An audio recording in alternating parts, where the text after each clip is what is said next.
Welcome to enRich Relationships, a podcast designed to help leaders improve their personal and professional relationships from a father and son team. We each bring executive corporate experience in both public and private companies, as well as personal experience as brothers, fathers, and sons.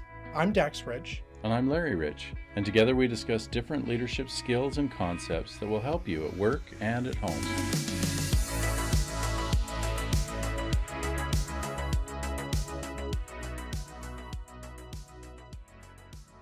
So part of an effective one-on-one is asking questions that are important because we have an interest in the response. If we don't have an interest in them, then don't ask the question. For example, I was in a situation recently with a bank, and it was an 800 number that we had to call to go see a local banker. And we called the number and said, could we get the number for the local bank? And they said, no, we don't give that. And we said, well, we'd like to go make an appointment to go see a banker there. And they're like, well, what is it you want to see them for? And it was to get a cashier's check. So we explained that we'd like to set a time and all that. And they said, well, we don't know if they actually do that. And we're like, well, can we call them and find that out? And they said, no, we can't give you the number. And we're like, well, how can we know if we can get what we need done if we don't know if they can actually do it? And as we went round and round, probably for about 5 to 10 minutes, we kept getting the same kind of answer that, well, I don't know, I'm not sure, I don't know. And then finally, after that, and getting quite frustrated, the person we were talking to said, well, is that it? And we said, yeah, apparently that's it. And then she responded, well, is there anything else I can do for you? Which really was even more frustrating than I think the whole conversation, because again, don't ask questions if you don't mean what you're asking or you can't help in any way. When we're trying to help somebody, it's really important that if we're going to ask them questions, and I'll take it back a little bit more to a one-on-one, that if we're going to ask questions of them, that we intend to do something with it. For example, if they tell us, I'm really glad you asked that because there's some things with our company that I feel like are of concern, or that I feel like as a manager I need your help with, or these are things where I feel like we can improve.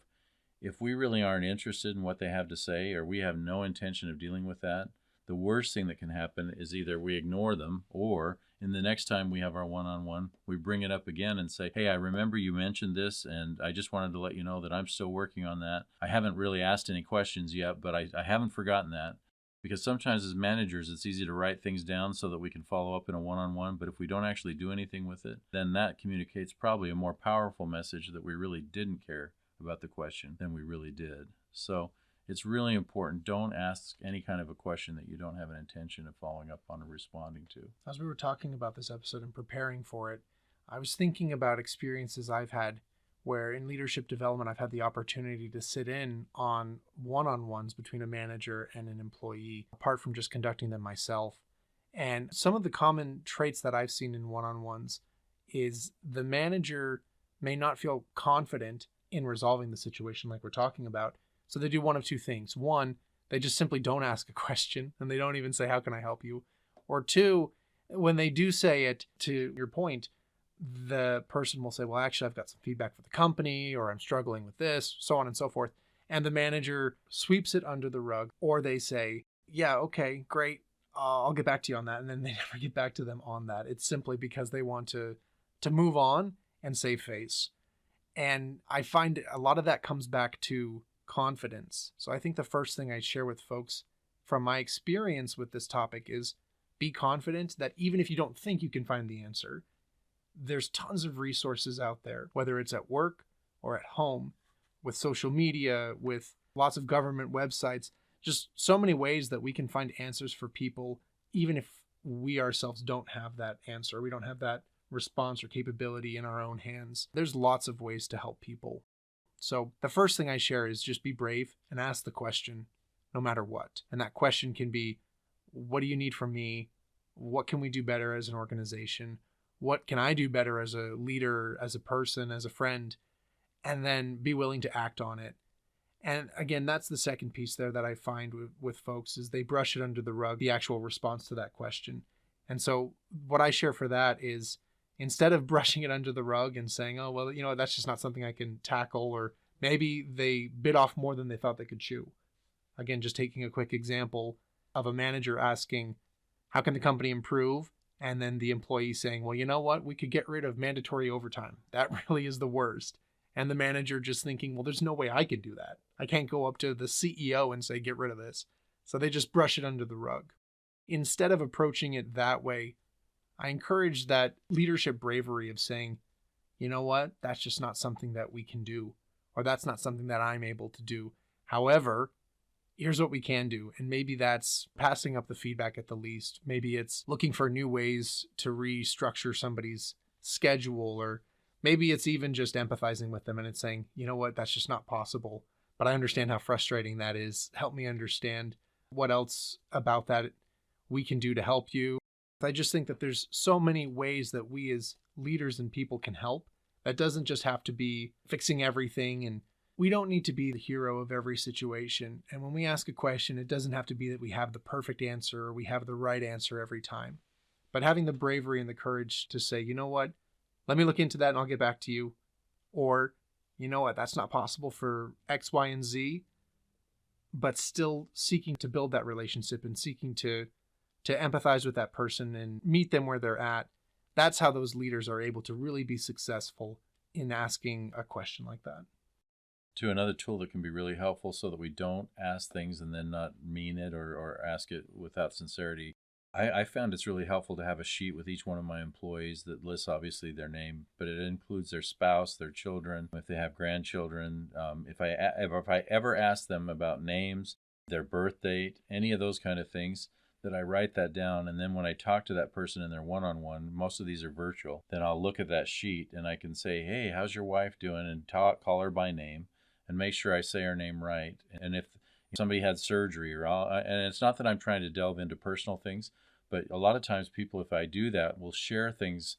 Oh, my son just graduated and he earned a scholarship and blah, blah, blah, blah, blah. And I like to write those kind of things down so the next time I can say, hey, did your son decide what he wanted to do with that scholarship? What happened?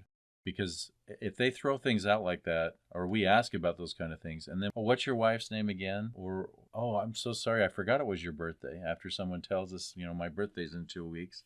Those kind of things, I think, take our question and make it totally meaningless. And in the future, I think we've lost that relationship as far as the trust of, you really asked me because you cared, didn't you? So I think it's really important to keep track of those kind of things in some way. Record, as you talked about in other episodes, are really important to have a record of our one-on-one too, and personal information that we can follow up on, or that say, hey, you're connected with me. You get what I'm doing in my life. You care. On that note, when I first became a manager, I got that same advice to take notes. And I found one of the first reasons I told myself not to do it is I felt intimidated.